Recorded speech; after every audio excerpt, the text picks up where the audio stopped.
Aku menjulurkan tangan untuk mengambil cangkir teh, tapi Roni lebih cepat meraih dan menyerahkannya kepadaku.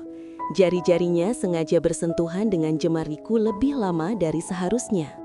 Aku terdiam menatapnya dengan wajah yang mulai memanas. Ia terkekeh. "Kenapa? Wajahmu merah sekali. Teh ini terlalu panas atau aku yang membuatmu kepanasan?" Pagi itu, mentari menyinari halaman rumah megah milik Sylvia Putri, seorang janda usia 47 tahun yang dikenal anggun dan baik hati. Di balik kehidupan mewahnya, ia menyimpan rasa sepi yang tak pernah hilang sejak kepergian suaminya 5 tahun silam. Senyum tetap terlukis di wajahnya setiap kali menyapa para tetangga atau pegawainya. Namun, ada bagian dari dirinya yang kosong dan rindu akan perhatian tulus. Roni Pratama, sopir pribadinya yang baru bekerja selama setahun terakhir, selalu siap menunggu di depan pintu dengan mobil hitam mengilap yang terparkir rapi. Usianya baru 30 tahun, dengan wajah lugu dan sikap sopan yang membuat siapapun nyaman berada di dekatnya. Meski hanya seorang sopir, ia menjalankan tugasnya penuh dedikasi. Tak pernah sekalipun terdengar mengeluh. Setiap pagi, Roni membuka pintu mobil sambil menundukkan kepala sopan menunggu majikannya masuk. "Selamat pagi, Bu," sapanya singkat namun tulus. Sylvia selalu membalas dengan senyum tipis yang hangat. Ada rasa damai setiap kali mendengar suara Roni yang tenang. Meski ia sendiri tidak pernah mengatakannya secara terang-terangan, di perjalanan, Sylvia sering memperhatikan Roni dari balik kaca spion. Ada ketulusan dalam cara pemuda itu mengemudi, tenang, hati-hati, dan penuh konsentrasi.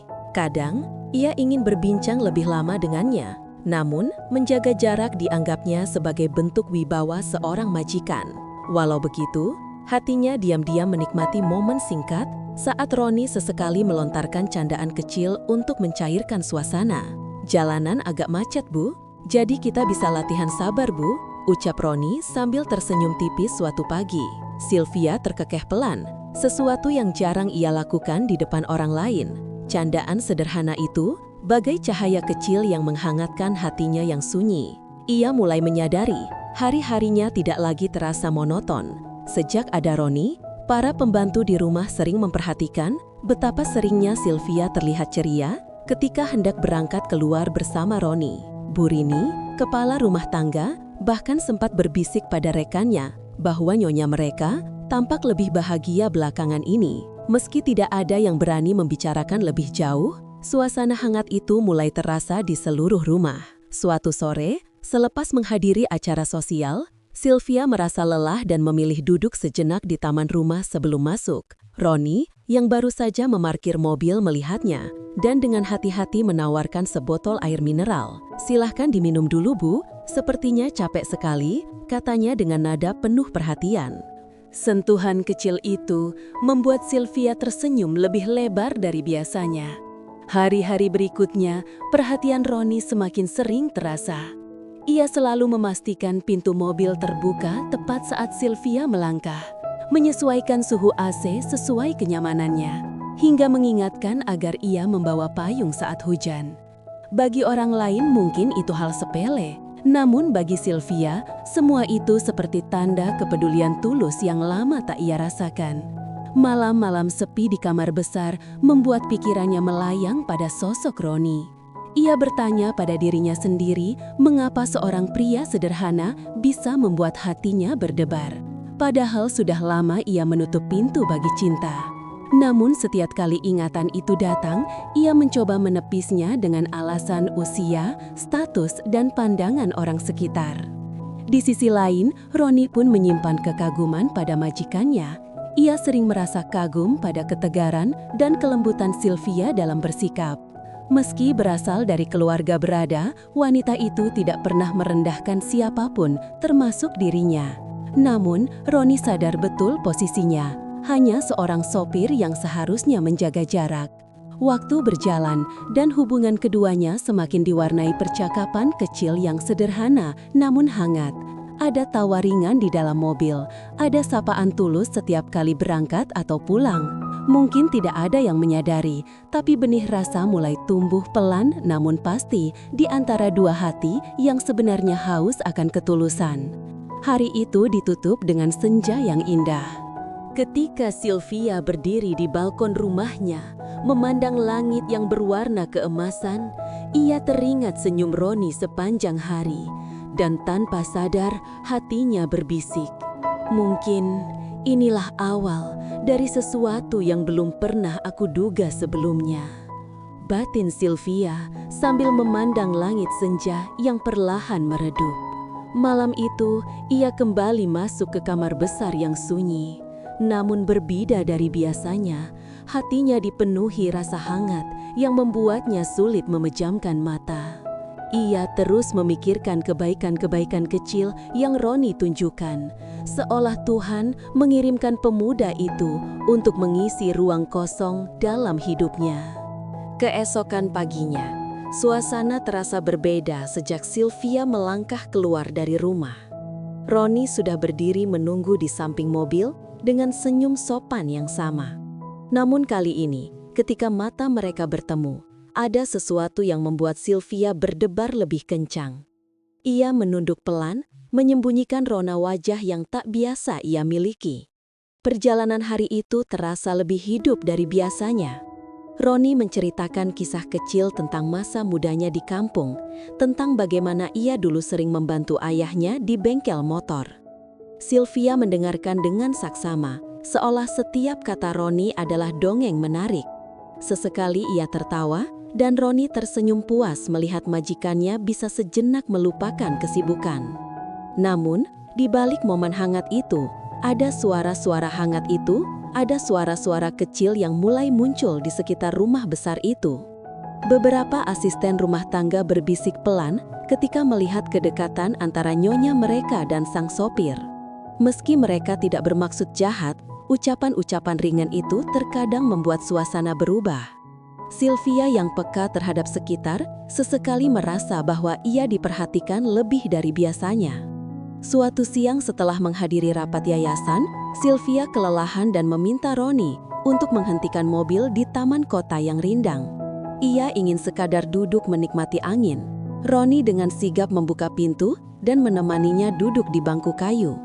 "Ibu, sebaiknya jangan terlalu memaksakan diri," katanya pelan. Kata-kata itu sederhana, tapi justru membuat Sylvia merasa diperhatikan seperti dulu ketika suaminya masih hidup. Di tengah kesunyian taman itu, Sylvia menatap Roni yang sedang menuangkan air ke gelas kertas untuknya. Hatinya tiba-tiba tersentuh begitu dalam. Ia menyadari rasa yang selama ini berusaha ditepis semakin sulit untuk dipungkiri. Namun, ia tetap diam, hanya membiarkan waktu berjalan sambil menyembunyikan hatinya yang mulai bergetar. Sore harinya ketika mobil melintasi jalan lengang, Roni tanpa sadar bersenandung kecil mengikuti lagu dari radio. Suaranya merdu dan jujur membuat Sylvia menoleh penuh rasa kagum. "Suara kamu bagus sekali, Roni," ucapnya spontan. Roni tersipu, buru-buru meminta maaf karena merasa lancang. Tetapi justru momen itu menimbulkan tawa ringan di antara mereka, menyingkirkan sekat yang selama ini membatasi. Malamnya saat makan malam sendirian di ruang makan besar, Sylvia teringat kembali senyum Roni sepanjang hari. Ia mulai gelisah. Apakah wajar seorang wanita sepertinya dengan usia dan status yang berbeda jauh merasakan debar seperti ini? Ia takut pada pandangan orang, namun ia juga tak bisa mengingkari bahwa kebahagiaan yang ia rasakan berasal dari kehadiran Roni. Hari-hari setelah itu, kehangatan semakin nyata. Roni tidak hanya menjadi sopir, tapi juga sahabat yang mendengarkan setiap keluh kesahnya. Ia tahu kapan harus diam, kapan harus mencairkan suasana, kapan harus memberi semangat.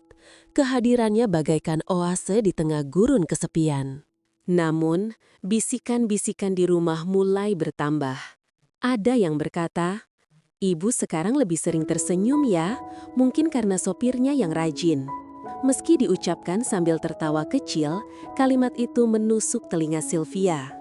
Ia berusaha mengabaikan, tapi hatinya tak bisa sepenuhnya tenang. Ia sadar bahwa kebahagiaannya mulai menjadi sorotan. Suatu malam, Sylvia berdiri di depan cermin, menatap dirinya sendiri dengan saksama. Apakah aku terlalu bodoh bila membiarkan diriku jatuh hati lagi? Tanyanya lirih pada bayangan. Perasaan itu semakin nyata, tetapi bayangan akan pandangan orang membuatnya ragu.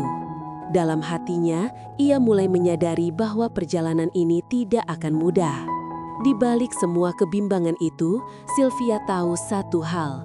Kebahagiaan yang ia rasakan bersama Roni adalah sesuatu yang sudah lama hilang dalam hidupnya. Dan meskipun ia belum berani mengakuinya, benih cinta itu sudah tertanam terlalu dalam untuk bisa dicabut begitu saja. Malam itu, Sylvia menatap langit-langit kamarnya dengan mata terbuka. Hatinya berdebar karena sadar hidupnya perlahan berubah arah. Ia merasa seakan ada sesuatu yang baru tumbuh di dalam dirinya. Sebuah harapan meski belum berani ia beri nama. Keesokan paginya, suasana rumah terasa lebih segar. Sylvia bangun lebih pagi dari biasanya, memilih gaun sederhana namun anggun, lalu turun ke halaman dengan senyum yang tak biasa. Roni yang sudah menunggu di samping mobil tertegun sejenak melihat majikannya tampak begitu berseri. "Selamat pagi, Bu," ucapnya dengan nada lebih lembut, seolah senyumnya ikut menular. Di perjalanan menuju pertemuan bisnis, Sylvia memberanikan diri membuka percakapan yang lebih pribadi. "Roni, kamu betah kerja di sini?" tanyanya pelan. Roni menoleh sebentar lalu tersenyum sopan. "Sangat betah, Bu. Ibu orang baik, saya merasa dihargai," jawabnya tulus. Jawaban itu membuat Sylvia menatap jendela, menyembunyikan rona bahagia yang tak bisa ia kendalikan. Hari itu, selepas pertemuan, Sylvia memutuskan untuk singgah di sebuah kafe kecil di pinggir kota. Ia meminta Roni menemaninya duduk, sesuatu yang jarang sekali ia lakukan. Roni sempat ragu, namun ketika melihat tatapan penuh kelembutan dari majikannya, ia tak sanggup menolak. Mereka pun duduk berhadapan, menyeruput kopi hangat sambil berbincang ringan. Obrolan yang awalnya sederhana berubah menjadi percakapan mendalam tentang kehidupan. Roni bercerita tentang perjuangannya menafkahi adik-adiknya, tentang kesederhanaannya membuatnya belajar bersyukur. Sylvia mendengarkan dengan hati terenyuh, ia merasa semakin dekat, seakan dinding antara mereka perlahan runtuh. Ketika pulang, suasana di mobil terasa lebih hening dari biasanya. Namun, bukan keheningan yang canggung. Justru ada rasa nyaman yang sulit dijelaskan. Sylvia menatap bayangan Roni lewat kaca spion. Sementara Roni fokus mengemudi, tak berani menoleh karena takut matanya akan mengkhianati perasaan yang ia simpan. Sesampainya di rumah, beberapa asisten rumah tangga memperhatikan dengan saksama. Bisikan mulai terdengar, kali ini lebih tajam. "Kenapa ibu sampai makan di luar dengan sopirnya?" Meskipun diucapkan dengan nada lirih, Sylvia sempat mendengarnya saat berjalan masuk. Ia berusaha tersenyum, tapi hatinya sedikit bergetar. Malam itu, ia termenung di ruang tamu yang sepi. Ia sadar bahwa hubungannya dengan Roni, meski baru sebatas kebersamaan kecil, sudah menimbulkan perhatian. "Apakah aku salah bila merasa bahagia?" bisiknya lirih sambil meremas jemarinya sendiri. Rasa bersalah dan bahagia bercampur menjadi satu, membuat batinnya semakin bimbang. Roni di kamarnya yang sederhana juga tidak bisa tidur. Ia memikirkan momen di kafe tadi, wajah Sylvia yang begitu lembut ketika mendengarkan ceritanya. Hatinya ingin percaya bahwa perasaan itu bukan hanya sepihak, tapi ia juga takut dianggap lancang, takut kehilangan pekerjaannya, dan yang terburuk membuat wanita itu terluka karena dirinya. Hari-hari berikutnya, kedekatan itu semakin sulit ditutupi. Senyum Sylvia lebih sering muncul, tawa Roni lebih mudah terdengar. Namun, bersamaan dengan itu, tatapan penasaran orang-orang di sekitar rumah semakin menusuk. Bisikan kecil yang dulu hanya ringan, kini berubah menjadi gosip yang mulai menyebar. Suatu sore ketika Sylvia hendak turun dari mobil, ia mendengar dengan jelas dua tamu sosialita yang berkunjung berbisik sambil tertawa. "Sepertinya Nyonya Sylvia punya teman dekat baru ya?" Sopir mudanya itu tampan sekali. Wajah Sylvia memerah, antara malu dan gelisah. Untuk pertama kalinya, ia merasa kebahagiaan yang dirasakannya bisa menjadi ancaman bagi nama baiknya. Di dalam kamar malam itu, ia menutup mata dengan berat hati. Benih cinta yang tumbuh kini harus berhadapan dengan kenyataan. Kebahagiaan itu tak lagi menjadi rahasia. Dan ia mulai menyadari perjalanan menuju cinta sejati ini akan dipenuhi rintangan yang tak pernah ia bayangkan sebelumnya. Malam itu, Sylvia duduk sendirian di ruang kerjanya memandangi foto mendiang suaminya. Ada rasa bersalah yang menyelinap, seolah dirinya tak pantas merasakan debar cinta lagi. Namun jauh di lubuk hati, ia tahu Roni telah memberi sesuatu yang selama ini hilang, ketulusan yang membuatnya kembali hidup. Keesokan harinya, kabar mulai beredar lebih luas. Seorang kerabat jauh yang datang berkunjung menatap Sylvia penuh selidik. "Aku dengar kamu sering keluar berdua dengan sopirmu," ucapnya sambil tersenyum sinis. Sylvia berusaha tertawa kecil untuk menepis isu itu, tetapi hatinya bergetar hebat. Ia sadar gosip ini mulai keluar dari lingkaran rumahnya.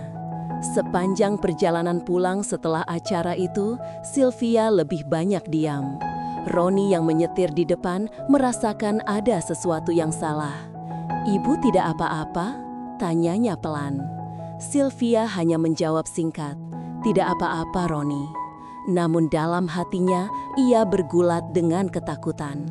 Bagaimana jika nama baiknya runtuh hanya karena perasaannya sendiri? Beberapa hari kemudian, gosip itu sampai ke telinga rekan-rekan sosialitanya. Saat menghadiri acara amal, Sylvia merasakan tatapan-tatapan aneh yang menusuk. Dua wanita di sudut ruangan bahkan menutupi mulut sambil berbisik ketika ia lewat. Meski tetap tersenyum anggun, di dalam hatinya ia merasa terpojok. Ia, seorang wanita terhormat, kini menjadi bahan omongan. Setelah acara itu, ia memilih duduk di mobil tanpa banyak bicara. Roni yang biasanya mencoba mencairkan suasana, kali ini ikut diam, merasa tak berhak bertanya lebih jauh. Namun ketika melihat wajah Sylvia yang murung, hatinya ikut teriris. "Kalau ada yang mengganggu pikiran ibu, saya siap mendengar," katanya dengan tulus. Kalimat itu membuat Sylvia nyaris menitikkan air mata. Malamnya ia berbincang dengan Bu Rini, pengurus rumah tangga yang sudah lama setia mendampinginya. "Orang-orang mulai membicarakan aku, Bu Rini. Mereka menuduh yang macam-macam," ucapnya lirih. Bu Rini menatapnya penuh empati. "Nyonya, biarlah orang bicara. Hanya Tuhan dan hati ibu yang tahu apa yang sebenarnya terjadi." Kata-kata itu menguatkan, tapi tak cukup untuk menghapus keresahannya. Hari-hari berikutnya, tekanan semakin terasa. Seorang kolega bisnis bahkan menyindir secara terang-terangan. "Bu Sylvia, kalau bisa jaga nama baik, jangan sampai orang salah paham dengan kedekatan yang tidak semestinya." Ucapan itu membuatnya terdiam, wajahnya menegang. Meski di depan semua orang, ia berusaha tetap anggun. Di rumah, ia mencoba menjaga jarak dengan Roni. Ia lebih banyak meminta Roni menunggu di mobil dan mengurangi obrolan ringan yang biasa mereka lakukan. Roni merasa ada perubahan, namun memilih untuk tidak memaksa. Hanya ada pertanyaan yang terus bergema di hatinya. Apakah ia telah membuat majikannya kesulitan? Suatu sore ketika hujan turun deras, Roni tetap sigap memayungi Sylvia dari mobil ke pintu rumah. "Ibu, hati-hati jalannya licin," ucapnya sambil memastikan langkahnya aman.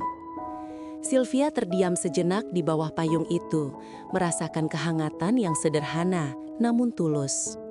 Di saat semua orang meragukan niat mereka, hanya Roni yang tetap apa adanya.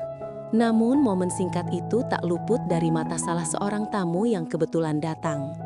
Senyum sinisnya membuat Sylvia kembali resah. Ia sadar setiap langkahnya kini diawasi. Setiap senyumnya bisa disalahartikan, dan beban itu semakin berat ia tanggung seorang diri. Di dalam kamar, ia menangis pelan, bukan karena lemah, melainkan karena hatinya terjepit antara kebahagiaan dan tekanan. Ia ingin jujur pada dirinya sendiri, namun ia juga takut kehilangan martabat yang sudah ia jaga bertahun-tahun. Dalam keheningan malam itu, Sylvia bertekad ia tidak bisa selamanya lari dari perasaannya. Tapi jika ingin memperjuangkannya, ia tahu jalan di depannya akan penuh dengan ujian yang lebih berat. Dan itulah awal dari perjuangan yang sesungguhnya. Keesokan harinya, Sylvia berangkat menghadiri rapat penting dengan yayasan yang selama ini ia pimpin. Wajahnya tetap tersenyum anggun, tetapi matanya menyimpan lelah yang tak bisa disembunyikan. Sepanjang acara, ia mendengar selintingan halus. Ada yang memuji kebaikannya, namun tak sedikit pula yang berbisik menyebut kedekatannya dengan Roni sebagai bahan gunjingan. Ketika acara selesai, salah satu anggota yayasan yang lebih muda menghampirinya dengan nada setengah bercanda.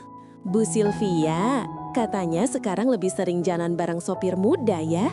Wah, jangan-jangan sebentar lagi ada kabar baru nih." Senyum itu terasa menohok, membuat Sylvia hanya mampu menjawab dengan tawa kecil yang dipaksakan. Dalam hati ia merasa semakin terpojok. Di perjalanan pulang, Roni yang duduk di kursi pengemudi bisa merasakan hawa berbeda. Ibu terlihat lelah sekali, ucapnya hati-hati. Sylvia hanya menatap lurus ke depan. "Tidak usah khawatir, Roni, aku baik-baik saja," jawabnya singkat. Tetapi tatapannya yang kosong membuat Roni tahu bahwa majikannya sedang menahan sesuatu yang berat. Sesampainya di rumah, ia langsung masuk ke kamar tanpa banyak bicara. Di luar, beberapa asisten rumah tangga kembali berbisik. Kali ini lebih berani. Ibu sepertinya makin dekat dengan Pak Roni. Kalau orang-orang tahu, bisa runyam urusannya. Kata-kata itu menusuk telinga Sylvia, meski ia berusaha menutup pintu dan menahan perasaan. Malam itu ia duduk di balkon dengan secangkir teh hangat, memandang taman rumah yang basah diguyur hujan sore tadi. Dalam pikirannya, ia bertanya-tanya, apakah kebahagiaan sekecil ini pantas ia perjuangkan? Apakah salah jika seorang wanita yang sudah lama sendiri ingin kembali merasakan cinta? Hatinya bimbang, namun rasa itu sudah terlalu dalam untuk diingkari. Di sisi lain, Roni mulai merasakan tekanan dari arah berbeda. Seorang kerabat jauh Sylvia pernah menghampirinya dengan tatapan tajam. "Jaga jarakmu dengan Ibu Sylvia, jangan sampai orang salah paham." "Kamu tahu siapa dirimu?" katanya dingin. Roni hanya menunduk sopan, tapi setelah orang itu pergi, hatinya terasa diremuk. Sejak saat itu, Roni lebih banyak diam. Ia tetap setia menjalankan tugasnya, namun jarang bercanda atau berbicara hangat seperti dulu. Sylvia menyadari perubahan itu dan hatinya semakin pilu. Mengapa semua orang tidak bisa melihat bahwa ia tulus, batinnya getir? Suatu sore ketika mereka terjebak macet panjang, suasana dalam mobil terasa sangat hening. Akhirnya, Sylvia memberanikan diri. "Roni, apakah kamu merasa terbebani bekerja?" tanyanya pelan. Roni menoleh sekilas selalu menunduk. "Tidak, Bu, justru saya merasa sangat berterima kasih. Hanya saja saya takut menjadi masalah bagi Ibu." Kalimat itu membuat hati Sylvia tergetar hebat. Ia ingin sekali berkata bahwa Roni bukan masalah, melainkan anugerah. Namun kata-kata itu hanya terjebak di tenggorokannya. Ia memilih menatap keluar jendela, sementara hatinya semakin tak tenang. Hari-hari berikutnya, tekanan semakin menjadi. Surat undangan acara resmi yang datang selalu diiringi dengan harapan-harapan agar ia membawa pasangan terhormat, bukan sekadar didampingi sopir. Sylvia mulai merasa dunia seakan mendesaknya untuk memilih mempertahankan nama baik atau mengikuti suara hatinya. Di dalam hati, ia tahu bahwa jika terus membiarkan orang lain menentukan hidupnya, ia akan kembali terjebak dalam kesepian yang dingin. Namun, melawan berarti siap menghadapi cemoohan bahkan dari orang-orang terdekat. Pergulatan itu membuat malam-malamnya semakin panjang dan penuh air mata yang hanya bisa disembunyikan dari semua orang. Dan pada suatu malam yang sunyi, ia berbisik pada dirinya sendiri di depan cermin. Mungkin sudah waktunya aku berhenti lari. Kalau ini salah, biarlah aku salah karena memilih kebahagiaan. Kata-kata itu lahir dari hati yang lelah, namun sekaligus menandai awal keberanian yang akan membawanya ke jalan yang lebih terjal. Keesokan harinya, keberanian itu diuji ketika ia menghadiri sebuah pesta ulang tahun sahabat lamanya. Ruangan penuh dengan tamu-tamu terpandang, musik lembut mengalun, dan cahaya lampu kristal berkilauan. Namun, semua keindahan itu terasa hambar ketika beberapa pasang mata terus menatapnya penuh tanda tanya. Sylvia tiba bersama Roni yang mendampingi dengan sopan. Saat keduanya masuk, beberapa orang berbisik sambil saling melirik. Ada yang tersenyum ramah, tetapi jelas terselip nada mengejek di balik sapaan mereka. Sylvia berusaha tetap anggun, sementara Roni menunduk dalam, berusaha tidak menimbulkan perhatian lebih.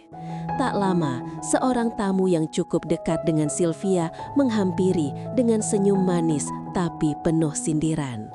"Sylvia, kamu selalu tampil memukau, tapi kali ini sopir yang menemanimu. Menarik sekali pilihanmu." Kalimat itu terdengar ringan namun terasa seperti belati menusuk ke dalam harga dirinya. Sylvia hanya tersenyum tipis meski jantungnya berdegup kencang. Roni yang mendengar sindiran itu ikut merasa bersalah. Ia ingin sekali mengatakan sesuatu, tapi kesopanannya menahan. Ia tahu posisinya terlalu lemah untuk membela diri, apalagi membela majikannya di depan orang-orang terhormat. Hatinya menjerit, merasa dirinya hanya membawa beban bagi wanita yang begitu ia hormati. Sepanjang malam, Sylvia berusaha menjaga senyum, namun di dalam dirinya ada perasaan pahit yang terus menghantam. Seakan-akan kebahagiaannya tidak pernah dianggap layak, hanya karena laki-laki yang ia dekati berasal dari dunia berbeda. Ia menahan perih itu sendirian, tidak ingin mempermalukan Roni yang setia berdiri di sisinya. Ketika pesta usai, perjalanan pulang terasa berat. Sylvia duduk diam, matanya menerawang keluar jendela mobil. Roni sesekali melirik lewat kaca spion, melihat majikannya menahan air mata. "Bu," Roni akhirnya bersuara lirih. "Maafkan saya kalau kehadiran saya membuat ibu dipandang buruk." Kata-kata itu membuat hati Sylvia teriris. Ia menoleh menatap Roni dengan mata berkaca-kaca.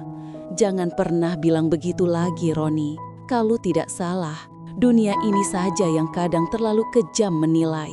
Suaranya bergetar, namun di balik getaran itu ada kekuatan baru yang perlahan tumbuh. Roni hanya bisa menunduk, menahan rasa haru yang mengalir tanpa ia mampu kendalikan. Malam itu, setelah sampai di rumah, Sylvia masuk ke kamar dengan langkah gontai. Ia membuka kotak perhiasan pemberian mendiang suaminya, lalu menatap cermin. "Apakah aku harus mengorbankan kebahagiaan sekali lagi hanya demi pandangan orang?" gumamnya lirih. Air matanya jatuh, namun senyum samar ikut muncul. Tanda ia mulai menemukan jawabannya.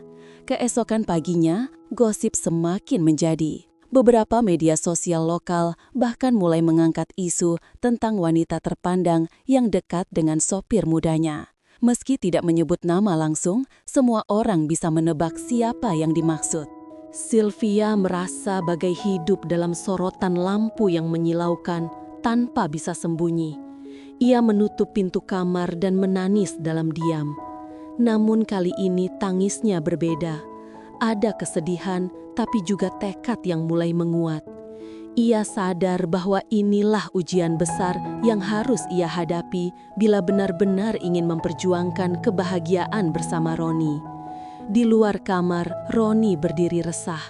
Ia ingin masuk dan menenangkan, tapi ia hanya sopir, tak punya hak untuk melangkah terlalu jauh. Ia menggenggam erat setir mobil di garasi, mencoba menyalurkan rasa sesak yang terus menghimpit dadanya. Dan di tengah malam yang sunyi, di bawah cahaya bulan yang masuk lewat jendela, Sylvia berbisik pada dirinya sendiri. "Aku harus memilih. Jika aku menyerah sekarang, aku akan kehilangan segalanya. Tapi jika aku bertahan, aku mungkin menemukan cinta sejati yang selama ini kucari. Tekad itu terpatri di hati Sylvia ketika ia bangun pagi dengan wajah yang masih basah oleh sisa air mata semalam. Ia berdiri di depan cermin, menghela napas panjang, lalu berkata pada bayangan dirinya, "Aku tidak boleh lagi ragu." Hari itu, ia memutuskan untuk menjalani rutinitas seperti biasa, namun dengan satu tujuan baru, menjaga Roni tetap di sisinya, apapun risikonya. Ketika melangkah keluar rumah, Roni sudah menunggu dengan senyum sopan. Mata Sylvia melembut seketika, seolah semua beban yang ia pikul berkurang hanya dengan melihat sosok sederhana itu. Dalam perjalanan, ia membuka percakapan yang berbeda dari biasanya. "Roni," ucapnya pelan, "kalau suatu hari orang-orang tidak menyukai kedekatan kita, apa yang akan kamu lakukan?" Roni terdiam, matanya fokus pada jalan. Setelah hening beberapa detik, ia menjawab lirih, "Saya akan tetap setia menjalani tugas saya, Bu, karena yang penting bagi saya adalah ibu merasa nyaman." Jawaban itu menusuk hati Sylvia dengan kehangatan yang tak bisa diungkapkan. Sepulang dari pertemuan bisnis, Sylvia meminta Roni berhenti di sebuah taman kota yang sepi. Mereka duduk bersebelahan di bangku panjang, ditiup angin sore. "Roni," katanya sambil menatap lurus ke depan, "aku tidak ingin lagi sembunyi. Aku ingin berjuang untuk sesuatu yang membuatku bahagia." Roni menoleh cepat, matanya penuh keterkejutan, namun ia tak sanggup mengucapkan apa-apa. Hari-hari berikutnya, langkah Sylvia mulai berbeda. Ia tidak lagi menunduk ketika tatapan orang terasa menilai. Ia berjalan tegak, tetap membawa Roni ke setiap acara. Meski gosip semakin panas, banyak yang mencibir, tapi ia memilih tidak lagi peduli. Dalam hatinya, ia yakin kebahagiaan sejati tidak bisa diukur dari mulut orang lain. Namun perjuangan itu tidak mudah. Beberapa kolega bisnis mulai menjauh, merasa citra mereka bisa tercoreng bila terus dekat dengan Sylvia. Beberapa tawaran kerjasama bahkan batal tanpa alasan jelas. Sylvia duduk termenung di ruang kerjanya, menyadari betapa besarnya harga yang harus ia bayar hanya karena mengikuti suara hatinya. Roni yang menyadari perubahan itu merasa bersalah. Suatu malam, ia memberanikan diri bicara. "Bu, mungkin lebih baik saya mundur. Saya tidak ingin ibu kehilangan apapun karena saya." Kata-kata itu membuat Sylvia tercekat. Ia menatap Roni dengan mata berkaca-kaca lalu menggeleng keras. "Tidak, Roni, justru kamu alasan aku masih bertahan. Jangan pernah tinggalkan aku." Kata-kata itu membuat Roni terdiam, dadanya berdebar hebat. Untuk pertama kalinya, ia merasakan betapa berharganya dirinya bagi wanita yang selama ini ia kagumi. Tapi, bersamaan dengan itu, ketakutan pun muncul. Apakah ia mampu melindungi wanita sebesar Sylvia dari semua tekanan yang datang? Malam-malam Sylvia semakin panjang. Ia menuliskan isi hatinya dalam buku harian, menegaskan kembali tujuan yang ia pilih, memperjuangkan cintanya meski harus melawan pandangan dunia. Ia tahu perjalanan ini akan penuh duri, tetapi ia juga tahu bahwa menyerah hanya akan membawanya kembali pada kesepian yang menakutkan. Bu Rini, pengurus rumah tangga yang setia, suatu malam menghampirinya. "Nyonya, saya melihat mata ibu lebih hidup akhir-akhir ini. Jangan biarkan gosip menghancurkan itu. Kalau ibu yakin, jalanilah." Kata-kata sederhana itu menjadi suntikan kekuatannya, membuat Sylvia semakin mantap. Namun, ujian baru segera datang. Sebuah undangan resmi tiba di tangannya, acara besar yang akan dihadiri tokoh-tokoh penting. Di dalam hati, Sylvia sudah tahu bahwa jika ia kembali muncul bersama Roni, sorotan akan semakin tajam, gosip akan semakin liar. Tetapi, Jika ia tidak membawanya, itu berarti ia mengkhianati hatinya sendiri. Dan pada malam sebelum acara itu, Sylvia duduk di balkon rumahnya menatap langit penuh bintang. Ia menggenggam erat tangannya sendiri, berbisik, "Inilah saatnya aku membuktikan apakah aku benar-benar berani memilih cintaku atau kembali tunduk pada dunia."